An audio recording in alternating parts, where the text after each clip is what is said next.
Hello and welcome to today's Saturday session. We're going to talk about Performance Max for the advanced PPC experts. Basically, I'm going to start walking through the advantages, limitation, opportunities that we've been through the last 2 years and really focus on the last 6 months. Um, just to really get in depth with what PMax is, what kind of campaign type is it, what can you use it for, what are you supposed to do, what are you not supposed to do. So a little bit about me. My name is Andrew. I founded Savvy Revenue. We run e-commerce or run Google Ads for about 30 e-commerce stores across Europe and the US with a high focus on Scandinavia. I've done this since 2009 and been on various top 25 PPC expert lists since 2019, 2020, 21, 22, 23, 24, hopefully also 25.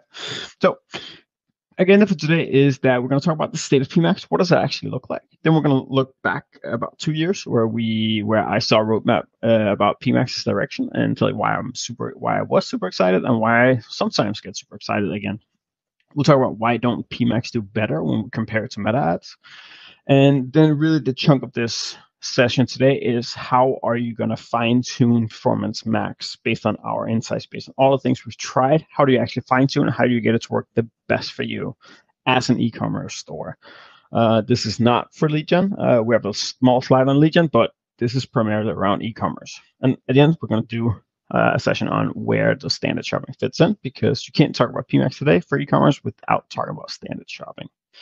But let's get into it. So PMax is the most used campaign type for e-commerce, and it basically took over exactly where Smart Shopping left. Most of the spend, when we analyze typical PMax accounts for e-commerce, is basically 85% is in shopping ads, 10% is in search, 3 in display, and 2 in YouTube. This changes slightly depending on what kind of account you're running and how strong of a search presence you already have, whether you're good at changing budgets, bids, and stuff like this. But this is the rough estimate that we see across the board. So back in 2022, when PMax came out, I gave a prediction. I predicted that PMax was born to drive more spend to low quality ad inventory. If you've ever watched The Big Short, it's this whole scene where they talk about they combine high quality loans with low quality loans, with bad loans, with scammy loans to create an investment vehicle or a financial asset that has a low degree of risk because it's so diversified, but there's a bunch of crap in there. I believe that, and I still believe that PMax was intended to do that. And it's the reason why I believe that is it's spreadsheet math. So if you have 2,000 customers spending an extra $50 a month, that's $100,000 in pure profit. That's the spreadsheet math in an agency I used to run. We had this calculation. We tried to pursue this. Now imagine Google's spreadsheet math. Get a couple, get all your advertisers to spend a little bit extra. We're talking millions, if not billions. I was wrong back then. I thought that we would be much further ahead. I thought that PMax would be spending a lot more on display and video, but it looks like it's starting as of this year. This is from SMEC, Smarter E-commerce. Have access to a lot more accounts than we do, so I use some of their data, including Optimizer sometimes as well, and it's starting to get more and more impressions on what's called Google-owned and operated entities. Basically, with all this, you should really focus on what matters. Less focus on videos, less focus on banners, less focus on asset groups, more focus on what actually matters. Because most advertisers today don't really know what to do. You will create overly segmented campaigns, or you'll just change your ROAS targets a little bit, or you'll start adding a bunch of videos or banners and asset groups. And it all doesn't really matter because in the end, most of the spend is on shopping ads anyways. The other range of all this is that you'll just set and forget it. You'll create one PMax campaign, just let it run, and that's a mistake as well. You need to help the system. This is not about making sure that we know better than Google. You can help the system. You've always been able to help the system. Like if everybody advertises to an average, then everybody's going to have the same. And anybody who just goes a little bit above the average can actually do much better. So yeah, this one we're going to skip. Yep. Most spent is in shopping ads. So 2 years ago, I was super excited. So I was in Amsterdam. I was watching a product lead from YouTube not YouTube, from PMax explain what the roadmap for PMax is. And I get excited every single time I see a roadmap, because I was also at the Think event at Google in Stockholm in February. And again, super excited. Everything looks super nice. Everything is super fancy, but there's just certain things that are missing. Like, again, if we look at it, I thought it would be much further ahead. Instead, today we actually just have search term data. I like that. Much better than smart shopping. Then we have scripts to get insights. Like, really, I need a script. I can get the insight through the API with the script. So imagine this. Why is it that Google doesn't want to give the day-to-day advertiser the data in the interface? When I talk to them, the product leads claim privacy issues. It's not a privacy issue if we can get the data through API. So that can never be it. Then the second thing is we don't want rookie advertisers to go in and actually start messing with the settings and stuff like that, because we can't do proper attribution on video and display and stuff like that. Okay, I'll buy it. Still give us the data so we can help it. And generally just bad insights. Like we had a client selling power banks, and we got the audience choosing it wallets are now getting more searches. It's simply just not relevant. So we're promised what I call like the next generation of full funnel advertising, which generally is mistaken. And instead, what we have is we have this weird mix. We have individual campaign types, search, shopping, display, video, all mixed into a single interface. All these opposing campaign types are supposed to have the same ROAS target, and most of the spend is in shopping ads anyways. So basically, we just have smart shopping dressed in a new interface. So why doesn't PMax do better compared to Meta? Because I think that the whole idea with PMax across display and video is supposed to get you're supposed to get a broader reach than just running shopping ads. And that's what everybody gets sold on. That's why we got fired from a large client 2 years ago, because he was like, every single advertiser from now is just going to run PMax. It's just going to be perfect. Yeah, 2 years later, that's interesting. But why doesn't Google do better? So I believe it comes down to these three things. One, search ads is a cash cow. It's where Google makes the majority of their money, and it hasn't really gotten better ever. Maybe ChatGPT is one of those things that's going to start changing that, because general LLMs and ChatGPT, etc., it's a much better experience as a searcher when you search for certain things than Google is. So maybe Google is going to start doing better there. But up until now, search has been absolute cash cows. They don't have to do better on display. They don't have to do better on YouTube. They're trying on YouTube. I still think it's the most underutilized ad inventory on the internet today. But it's also because it's so fucking tough to get in there and get real results. So I think that's a very interesting avenue. Comparing to all this, like Meta ads is just magic. You can set a target for the entire US or the entire whatever country you put in, no targeting whatsoever. You create cool ads, and then Meta will take it from there. So create cool ads. What Meta does is that it looks at, okay, if Johnny engages with an ad, then Mary typically engages with the same ad, so they're going to start showing ads to Mary. If Mary then buys, then Taylor and Travis usually buys something that Mary also buys. So now they start showing ads to Taylor and Travis, and you have a positive spiral going there. And all of a sudden, we have these different cohorts that are all creatively driven. So you have a testimonial type ad, you have a back of stock ad, you have a comparison ad, you have a feature focused ad, and it all gets shown to different people that react to them in different ways. And all of a sudden, you'll do $80,000 a month on basically just a couple of ads in Meta. Try to do that in PMax, and this guy's going to run into a wall. It could all be super duper cool. Like, again, I still believe that Google has the absolute best ad inventory online. Search and shopping is amazing. YouTube is amazing. Display could also be super cool. And again, then you have to discover Gmail and Maps. It could be super cool. PMax could be super cool. I would love, I sell at Pizza Stone States, and I would love to be able to just get my ads in here, get into homemade pizza making videos on YouTube, get into Serious Eats whenever they do a review or an article on baking steel, pizza stones, pizza ovens. I would pay a lot of money for that. I just can't. PMax doesn't show it in there, no matter what I do. So I'm a huge fan of what PMax can become, but until then, go back to, we have smart shopping in a new interface.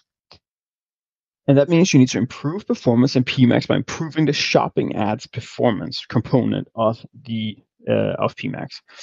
And that's what we're going to talk about now. We're going to talk about how to fine-tune PMax based on shopping ads. So we want to go into 4 things. What settings you're supposed to focus on? Should you do brand segmentation or not? Should you include it? When to include or exclude search, video, and display? Because there are times where I'll say you can do it. And then really around campaign structures. But let's start with settings. So, couple of things. So, audience signals are overrated. Like a lot of agencies, a lot of in-house advertisers will spend a lot of time adding audiences. So again, soccer moms will be added as an audience because we have soccer moms as an audience. Yes, great. Unless you're starting a brand new campaign, it has no impact whatsoever. Smart bidding and PMax smart bidding already bids for every single audience signal out there. It's part of what makes the algorithm so in smart bidding so good is you don't have to add your audiences. So unless you're starting a new campaign and you want to start focusing there and you're 100% certain it works, then there's no need to. Then new customer acquisition is something I see just people getting wrong all the time. And it's basically because most of you are not sophisticated enough and forget that the conversion value that you will see after creating this additional conversion value from new customers setting is not real. So all of a sudden, all this revenue you see in Google Ads is simply not correct anymore. So most of you will forget to do that. And most of you simply it's not necessary. Most of you have 80, 90, or 98% of customers coming in through Google Ads is new customers. So most of you don't need to run it. And you should only use it when your data is solid and when you've done the math, because most advertisers out here don't do the math. You will set up a setting like this with 1,000 kroners and extra revenue and not change the ROAS target. If, let's say, average value right now is 1,700 and you add another 1,100, that basically lowers your ROAS target for new customers by 40%, 30%, 40%, around there. That means that, and if 80 or 90% of your existing customers or your customers from Google Ads is new customers, then you're basically just lowered your ROAS target for the entire account, and you wonder why it doesn't do what you're supposed to do. So you need to do the math, and your data needs to be solid. I've seen startup e-commerce companies click, I want to optimize for acquiring new customers. I've seen them only bid for new customers. If you're a startup, 100% of your customers are new. I've seen them set this setting, which again just skews all your data. So again, only use this if you're 100% sure you know how it works and you've done the math. This is an amazing setting for the right audience. Boost, Zalando, Matas, Coop. There are really big e-commerce companies that have new customer acquisition targets where this is an amazing thing because 50% of their the customers that they buy through Google Ads are existing customers because they have so many. So in those cases, this is an amazing feature, but for most people out here, you don't need it. Brand segmentation. So I always like to split up brand segmentation in 2 different cases. You have D2C brands, where it's going to have a massive impact, and you have e-commerce, where it's not really a big impact if you're only running shopping ads. So if somebody, like let's say you're Matas, it's not really that big of a deal because there aren't any product ads when you search for Matas. But if you're a D2C brand like Billaneta, then there are ads for that particular search term, and then it's going to be a massive impact. Again, if you have search in here, still a big impact whether you're an e-commerce or a pure D2C brand. So should you include them, yes or no? So we'll go through 3 different scenarios. One is inefficient spend allocation. This is what Google will often do. So there's 2 spectrums. This is the inefficient spend. So you'll have a target of 350% ROAS, and you're hitting 425. But when you actually start reviewing it, you'll see, okay, 75% or 75,000 goes to your brand spend because Google can see it's confident in that it can get the ROAS that it needs from there, and there's plenty of searches. So Google just treats it like any other search term because it doesn't know any better. you'll get 400% ROAS from that. And then on all non-brand, you're spending a lot less, so you're getting higher ROAS. And on the surface, everything's good. Your target's 350, you're hitting 425. Awesome, good. Problem here is that you just have limited scale, and the spend you're having on brand is non-incremental, meaning that you would probably have gotten those conversions anyways. Then it can be the opposite, where the brand spend carries the non-brand spend. So in this case, we're spending a lot less on brand. We have much higher ROAS. But then when we look at the non-brand spend, then we are spending 90,000 and we're only having 200% ROAS, or non-brand ROAS. As we're looking overall in the campaign, you wouldn't actually be able to tell this because we're having a 330% ROAS and our target is 350. We're happy. Problem here is that the 90,000 you're spending on non-brand is unprofitable. So everybody here treating brand and non-brand keywords as the same thing is just wrong to do, and that's why you want to have a non-brand campaign. You want to have PMax run on non-branded terms at all times, more or less, so that you know exactly, okay, what is our non-brand ROAS, what is the revenue we get from it. I never recommend including brand terms in PMax. The only times that I would say that you can do it is that if you're a small DTC brand and you don't have that many searches for a brand and it's not that big of a deal. However, if you're a DTC brand and you're running heavily on Meta and you're starting out PMax, for goodness sake, shut down brand terms. It's horrible.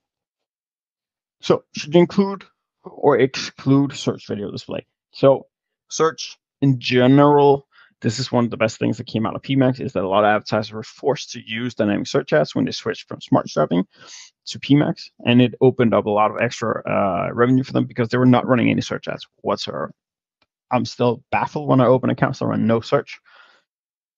But the problem is that you have very, very low visibility into search terms. Generally, dynamic search ad campaigns, which is the search component inside of PMax, can be very wasteful, and without being able to see what's actually going on, you don't know how well it's actually doing for search. You can't split it up, and it makes the whole brand exclusion conversation a lot more complicated. Generally, I will say that as of today in 2024, you can get the same success with a dynamic search ads campaign as you can in PMax. Maybe in the future, generative AI will create much better ad copy, headlines, descriptions at scale. That makes PMax a better use for dynamic search ads. But as of right now, no. So then you make a decision on display on YouTube. Generally, every single e-commerce store out here is better off not chasing display on YouTube via PMax. It's not the same. You can't do the same ROAS targets. And even if you do, let's say you're able to hit the same ROAS, or let's say in the future you're able to set a different ROAS target for display on YouTube than you are for search and shopping, then you also need to be able to set, well, is retargeting or not? Because that's a big difference. Do you want to run 100% ROAS target on YouTube? Sometimes, yeah. You don't want to do it when it's retargeting. So all these conversations just make everything a lot more complicated. And generally, I think that not a single e-commerce store outside of top 10, top 20 in Denmark, Norway, and Sweden are supposed to do any display because it just doesn't work. So now when it comes to campaign structure, this is really where we're going to get the most out of it. So we have 3 campaign levers in PMax that we can pull: budget, ROAS targets, and seasonality adjustment. And everything else that we're talking about today is going to come down to whether or not we're pulling one of these levers when it comes to campaign structure. So you should segment products. I use segment, campaign structures, and split interchangeably. So it's the same thing. It's just putting products in different campaigns. But you should segment products in different PMax campaigns whenever you can change the ROAS target in a meaningful manner.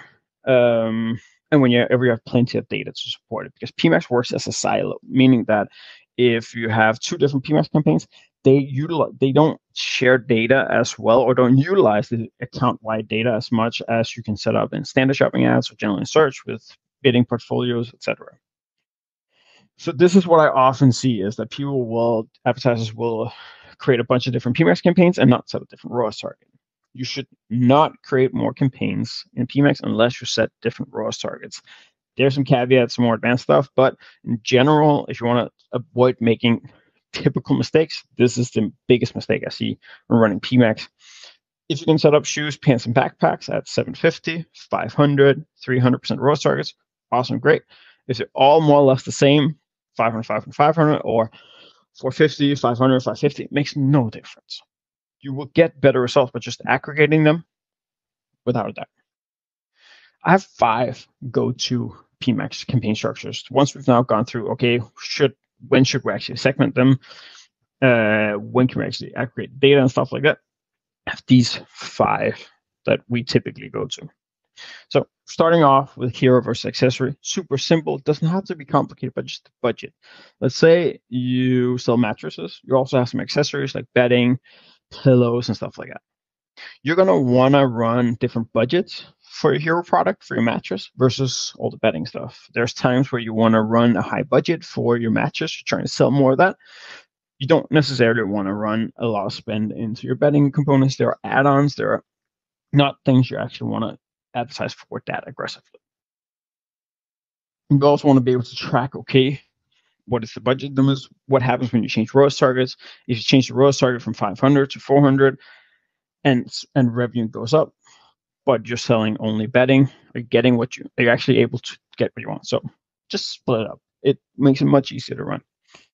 Next one is ROAS levels versus volume, where we're going to use the ROAS lever. So smart bidding will bid to an average. So this can result, this is a thought of the example, but this happens all the time, is that you have high performance where you're hitting ROAS above what your target is, and you have low performers where you're hitting a ROAS target below what you're trying to hit. But Google is averaging it out. On one side, we're leaving money on the table, and the other one, we basically have unprofitable ad spend. So in this case, we have 75,000 in revenue at 500% ROAS. If we split them up into different, then we're telling Google, spend to 500% ROAS, even if it's a high performer, and spend to it at low performers. For the high performers, we're going to get increased spend. We're going to get increased impression share. On low performers, we're going to lower the spend, lower the revenue, but we're actually going to hit the target we have. It's low volume, but it's profitable. And the high performers are maximizing the exposure. Now, the number for revenue is wrong here, I can see. So it's supposed to be 105. We see this all the time. By splitting campaign products into individual campaigns, we allow high performers to be exposed a lot more, and that tends to just increase revenue. All that comes in because we have this what's called the shopping efficiency curve, or the S curve, how you want to call it. And if you are at the bottom of this range, where you are you're just about to get into top 4, and then you're able to bid just like 10-20% higher, and you then move way up in the exposure, then you can actually increase revenue a ton. Now, all this means that these kind of ROAS buckets, or this like ROAS efficiency, it can have a huge effect for what you're doing, or it can have no effect if you're already at the top. So that's what comes back to campaign structure. You can't just have a one size fits all. For some of you, this will be a massive thing. For some of you, this will have no impact whatsoever. And I see campaign structures in presentation, articles, and stuff like that all the time that has no real impact because it doesn't match your business strategy and doesn't match your actual situation, your scenario in your ad account. Next one is campaign per seasonality. So summer and winter, really, really simple. We want to ramp up winter when summer starts going out. We want to be able to spend into one of them. And again, we start having sales on summer stuff as we move into winter. Winter's full sale. So this is what summer looks like. It starts really dropping off. And this is what happens with winter. Starts hitting up a couple of, like a month later, stuff like that. If these two campaigns are in the same, if these two collections are in the same campaign with the same target, this is what can happen, is that at one point in time, you can't really tell when it's making the switch. So Google will historically focus on it will historically focus on the best form. Google will focus on historically highest performers, and that's your summer collection. It will not do it for winter. So when you get it out of summer, you want to have a steady high ROAS on whatever still is selling. And on winter, you actually want to start out with a rather low ROAS target, so you start getting some data in on all your winter stuff. You can't do that if they're in two different campaigns. Or you can't do that if they're in one campaign. You want to have them in two different campaigns. Very, very simple, runs better. And it means that at one point in time, there's this inflection point where having the same ROAS target actually means you're lowering your performance. Then there's on sale versus regular price. The problem here is that you can only set a seasonal bid adjustment on a campaign label. We can't do it on product segmentation or ad groups or asset groups or anything like this yet. So if you want to set a seasonal bid adjustment for your products on sale, they have to be in their own campaign. So structuring it out so that you have on sale products in its own PMax campaign works really, really well. And sometimes what you want to do is, if 80% of your products are on sale at any given point in time, or 80% of your revenue comes from on sale products, then don't move your on sale products into a new campaign every time. So you have your main campaign and then on sale, and then you move it into the on sale. You want to have your main on sale campaign where you just have the campaigns that are on sale at all times, so that this is basically your main campaign. I like standard shopping a lot more for this because you can share data and stuff like that a lot better than you can with PMax. Last one is dynamic custom labels. Labelizer, shopping booster, a lot of these, like the same thing has a lot of different names, depending on where you actually get your data from. It's very, very popular to use with PMax because it sounds so good, but most people misunderstand how to run them. So the intention is that you have bestsellers and then you have low ROAS, like I talked about before, ROAS levels. So far, so good. Then you have new products. Then you have sleepers.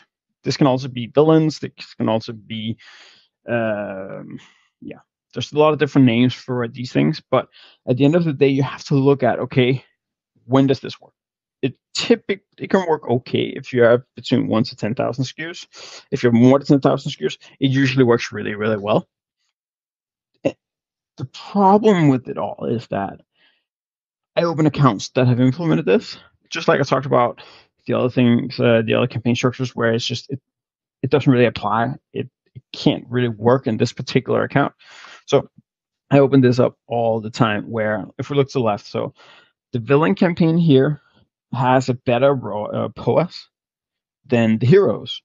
Heroes is actually quite low at 121, and the villain is 163. Something's wrong. All the budgets are very, very similar. In this case, they're way too low, by the way. But they're all very similar. Why have such a low? Why hit such a low such a high POAS with such a low budget? The cold traffic has the highest amount of budget and revenue, which makes no sense. You can't do cold in PMax. You can't do retargeting only. So here somebody just made a mistake again. And if we look at villain at 833, it has one of the highest conversion rates. Something is going on. Something is wrong. Also, the whole thing with villains having, like here, villains, what I equate to low ROAS, having the lowest ROAS target. So basically what you're saying is that you have your bestsellers that needs to hit 150 or 149% POAS, and then you're saying everything that doesn't really perform to that level, we can hit a little bit of a lower target. So you're bidding higher for lower converting products so they can come up and potentially compete with your bestsellers in the same auction. That's a mistake. That's a problem. If your ASOS, Boost, Matas, etc., those kind of things can work. If you really do the math and you work out where it's supposed to be and you make sure that the villains aren't cannibalizing in on the same searches that your bestsellers aren't and stuff like that, which is, by the way, very hard to do in PMax. So there's a reason to do this. It's just a horrible implementation with PMax. All the post targets are also really, really similar. So if you actually want to make a difference, just create a bigger difference in the targets. So I created a framework to help because I see this all the time. This was just one of the latest we reviewed in the last month. I see it all the time. So most don't change any settings that they have on the bestseller sheets that they have. So there's 3 questions you need to ask. Do you need to push low spenders? For most the advertisers I see out there, and you'll look in your own account, you'll be like, okay, 80 or 90% of our products don't get any spend. Well, it's on purpose. A lot of you run variants, sizes, colors, etc. You cannot run the same product across different sizes, different colors on the same search. It's just, you can't have all those products in there. So already there, half or 80 or 90% of your variants will never get any clicks. So, yeah.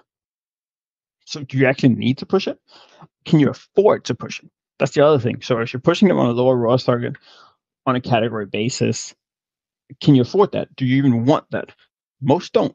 For most, this is a horrible idea. If you're setting up some of these different campaigns, and for instance, you're investing more into sleeper products, which means they're products that are not getting any clicks, but you wanted to get clicks. Can you afford it? Are you increasing ROAS on the rest of your on your bestsellers to accommodate the lower ROAS or no ROAS spend you're going to get on sleepers? Most don't. Most don't do the math. So if you don't, and then do your bestsellers account for like 60, 70, 80% of your revenue? If not, this is a horrible way to set up your PMax campaign.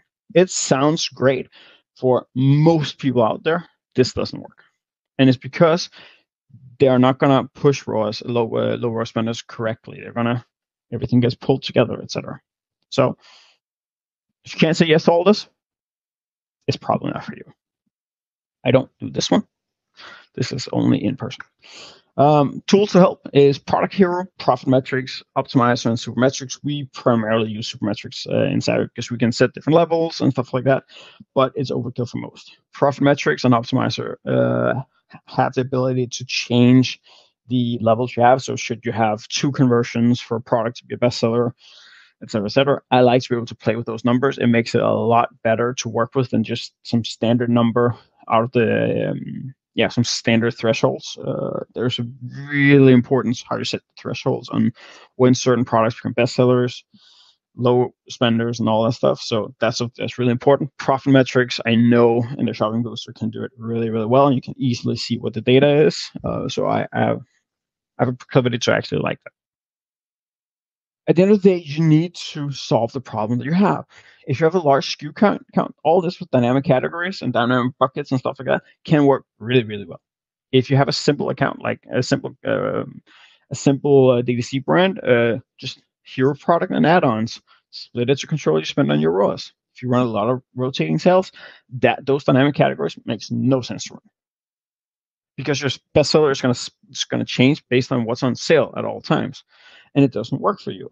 And this is where this is where I get annoyed. Yeah. So, but let me finish this. So, under 5,000 SKUs, split on ROAS. Keep it simple. Don't jump into the dynamic categories because you're not going to be able to use all those different buckets and categories. And if you have seasonality, and that's a big part for your brand, split by seasonality. But build a campaign structure that solves your problem. This is where I get frustrated with opening accounts and see advice out there that's just cookie cutter, best practice, tools to say this is the way to go. It's not. If you run a lot of sales, rotating sales like we have to do in Europe, the dynamic categories are going to change what's a bestseller every 3 weeks. And Google can't figure it out. Shopping Booster can't figure it out. Optimize can't figure it out. Supermetrics, you can kind of build something that says that if it's bestseller and it's on sale, then it's a bestseller and moves into there. But you're much better off just splitting your campaigns by what's on sale. So now I want to talk a little bit about where standard shopping fits in, because I get this question: standard shopping is still dead? And maybe for most in-house advertisers and lower level agencies, yes. But all the agencies and pros that I talk to are majority moving towards standard shopping and have been doing it for a while. Most of the cases that we have in Savvy from last year has been simply just moving from PMax to standard shopping because we get more options, we get better data, and we don't have those like spikes in display and video. So there's many other advantages of standard shopping. I'm not going to go into all of them today, but I'm going to talk about one. I'll mention two. You only show for shopping ads. So again, it is an advantage that you're not being lumped into all this other spend. Some people will say, well, our Google rep told us that the bidding algorithms in PMax is stronger than standard shopping. It's a lie by omission. So the way that that's structured is that if you go to anybody a little bit higher ranked in Google and tell them that you're going to run a feed only PMax campaign where you're only running for shopping ads and a little bit of the shopping display, they're going to say, well, that makes no sense because the algorithm in PMax is supposed to pull in search, pull in shopping, pull in display, pull in YouTube, and all make this nirvana of spending on different levels. And that's really what the algorithm is for. If you're only spending on shopping ads inside of PMax, there's no difference in the algorithm. So that's what they tell me. I also hear from the reps that say that PMax has a different algorithm, but it's a misunderstanding of what they mean when they say have a better or different algorithm.